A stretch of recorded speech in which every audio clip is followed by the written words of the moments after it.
Vor nun genau 5 Monaten habe ich meine Sachen gepackt und mich auf den Weg in die Schweiz gemacht. Aber nicht irgendwo in die Schweiz, sondern nach Zürich. Je nach Ranking die teuerste Stadt Europas in den letzten Jahren und definitiv in einer Liga mit Paris, London, Hongkong oder New York. Und seit ich hierher gezogen bin, bekomme ich immer wieder dieselben Fragen. Warum die Schweiz so reich ist und wie viel Geld man hier wirklich zum Leben braucht, darum geht es in diesem Video. Als kleiner Disclaimer vorweg, ich bin 24 und Student und genieße deswegen einige Vergünstigungen und Rabatte in der Schweiz. Wir reden auf jeden Fall gleich noch darüber, warum die Schweiz so reich und teuer ist. Aber ich dachte, es wäre cool, euch am Anfang zu zeigen, wie teuer die Schweiz konkret für mich im Alltag ist. Aber lasst uns doch mal beim Fundamentalen anfangen, dem Wohnen. Und welcher Ort wäre besser dafür geeignet als diese Dachterrasse mit dem Blick über einige der teuersten Mietwohnungen in ganz Europa? Mieten sind nämlich mit ein Grund, warum Zürich zu den teuersten Städten in Europa zählt, manchmal sogar als die teuerste aufgeführt wird. Davon bin ich zum Glück verschont geblieben, denn ich wohne in einer Studentenwohnung. Davon gibt es in Zürich einige, auch manche mit so fancy Dachterrassen wie hier.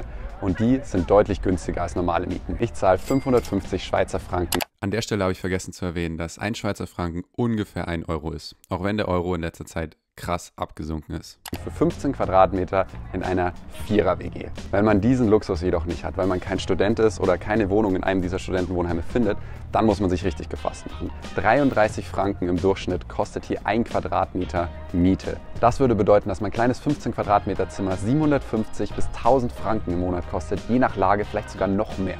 Die Miete macht auf jeden Fall den dicksten Batzen der Monatskosten aus. Doch jetzt schauen wir uns mal an, was das Essen so durchschnittlich hier kostet. Und dazu eignet sich besonders gut der Big Mac Index. Es ist gar nicht so leicht zu vergleichen, ob Lebensmittel in einem Land teurer oder billiger sind, weil es selten die gleichen Lebensmittel in sehr vielen verschiedenen Ländern gibt. Ein Produkt, das es aber fast in allen Ländern gibt, ist der Big Mac. McDonald's ist einfach überall. Und ein Big Mac kostet in der Schweiz ungefähr 6,50 Franken, während ein Big Mac in Deutschland nur 4,79 Euro kostet. Mit der Hilfe von etwas Mathe bedeutet das, dass der Big Mac in der Schweiz 41% teurer ist. Und das kann man jetzt als ersten Anhaltspunkt benutzen.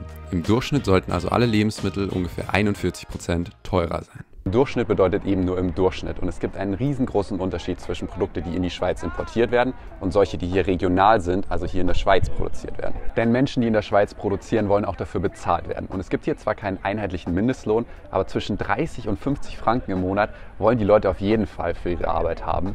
Und das kommt dann auf die Produktkosten nochmal oben drauf. Für den gewieften Sparfuchs heißt es aber, dass man in Supermärkten einkaufen kann, die hauptsächlich importierte Sachen haben oder günstigere Sachen.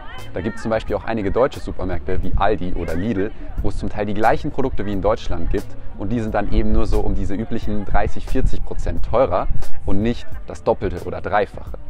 Richtig bodenlos wird es erst, sobald man essen geht. Denn dann kommen auf die teuren Lebensmittelpreise noch die teuren Mieten der Restaurants und die Gehälter der Kellner obendrauf. Und das macht Essen gehen sogar für einige Schweizer zu einer sehr teuren Angelegenheit. Ein Burger, wie man ihn zum Beispiel von Hans im Glück oder ähnlichen Ketten kennt, kostet hier ungefähr 25 Franken. Oder eine ganz normale Pizza in einem italienischen Restaurant 30 Franken oder sogar mehr. Deshalb gehe ich kaum essen, sondern tue eigentlich hauptsächlich kochen. Aber jetzt zeige ich euch mal meine Top 5 der absolut überteuerten Produkte hier in Zürich. Zieht euch mal diesen Sonnenuntergang rein. Alter. Also, let's go. Wir fangen unspektakulär an. Auf Platz 5 ein Hummus. Nicht Bio, nichts Besonderes, einfach nur ein Brotaufstrich. 4,70 Franken. Auf Platz 4, weder gesund noch günstig. Eine große Packung Chips, wie man sie gerne mal zu Partys mitnimmt. 5,70 Franken. Auf Platz 3, ein kleiner Becher Eis an einem heißen Sommertag. 3,50 bis 4 Franken. Ich bin zwar alles andere als ein Kaffeefanatiker, aber ich dachte, dass das viele interessiert. Kaffee. Ein großer Kaffeelatte bei Starbucks kostet in der Schweiz 7,70 Franken.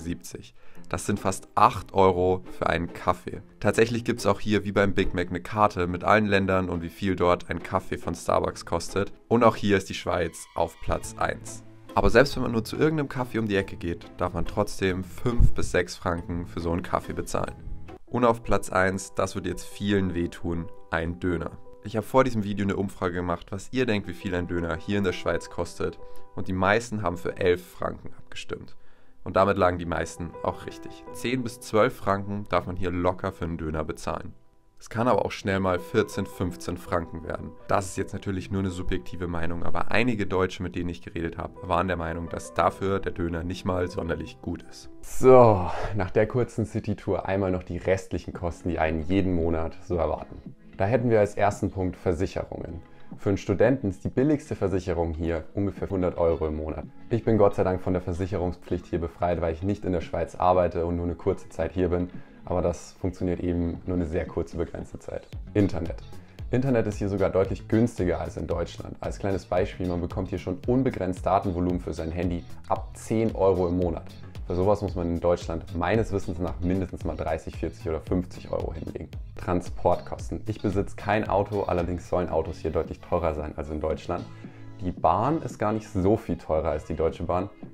Wen wundert's? Aber was man natürlich bedenken muss, die Distanzen, die man hier fährt, sind deutlich kleiner als in Deutschland. Man bekommt zwar ein Tagesticket für die ganze Schweiz, schon für 69 Franken, aber die Schweiz ist halt auch nicht so groß. Deswegen 69 € für einen Tagesausflug ist dann doch sehr viel. Aber wenn man lang genug im Voraus bucht, dann kann man auch hier gute Deals finden. Und es gibt hier auch so die entsprechenden Geschichten, zum Beispiel zu einer Bahncard 50. Das sind dann natürlich noch Freizeitkosten. Das hängt natürlich komplett davon ab, was ihr in eurer Freizeit so gerne macht. Wenn man viele Ausflüge macht, dann kommt es eher auf die Bahnkosten zurück. Wenn man viel in Clubs und Feiern geht, dann kann es schnell teurer werden. Hier mal als kurze Einschätzung, was ihr ungefähr so erwarten dürft. Einen halben Liter Bier, ungefähr 8 Franken in einer ganz normalen Bar. Wer eher auf Aperol steht, darf gerne das Doppelte hinlegen, 15, 16 Franken. Und wer viel in Clubs geht, der zahlt auch gerne mal 30 Franken nur für den Club-Eintritt. Es gibt immer wieder Aktionen, wo Theater oder Museen umsonst Eintritt haben, aber man kann schon damit rechnen, das Doppelte zu zahlen wie in Deutschland.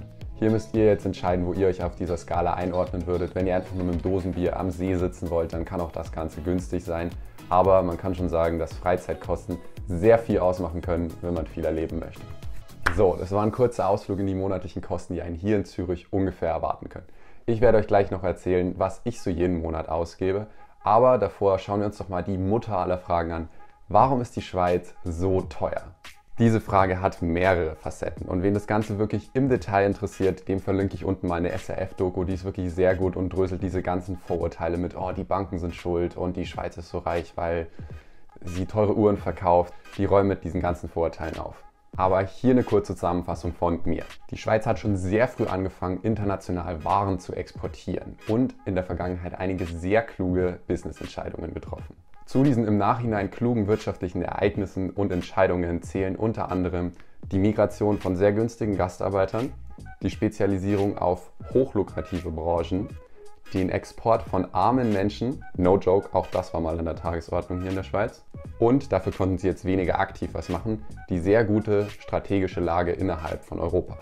All das hat dazu geführt, dass die Schweiz unfassbar viel Geld mit Waren und Dienstleistungen im Ausland verdient.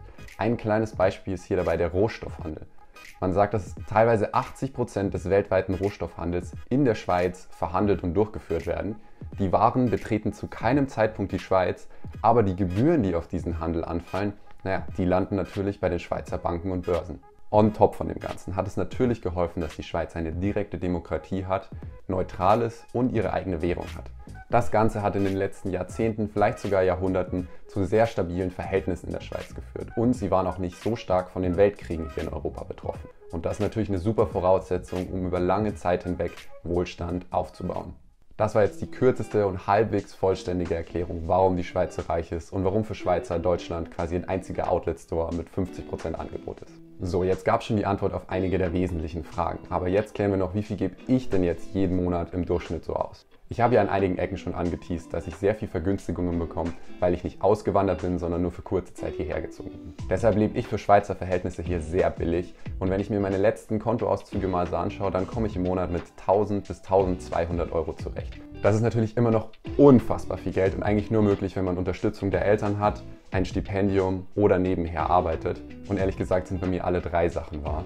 Trotzdem bin ich der Meinung, dass wenn man irgendwie die Chance hat, hierher zu kommen, es sein Geld auf jeden Fall wert ist. Die Schweiz ist ein unfassbar schönes Land, Zürich eine mega geile Stadt und insgesamt hatte ich eine ultra coole Zeit hier. Wenn ihr jetzt noch Fragen habt zur Schweiz, zu so einem Austausch, dann schreibt sie gerne unten in die Kommentare. Ich werde mein Bestes geben, das Ganze zu beantworten. Und ansonsten sehen wir uns zum nächsten Video wieder. Ciao!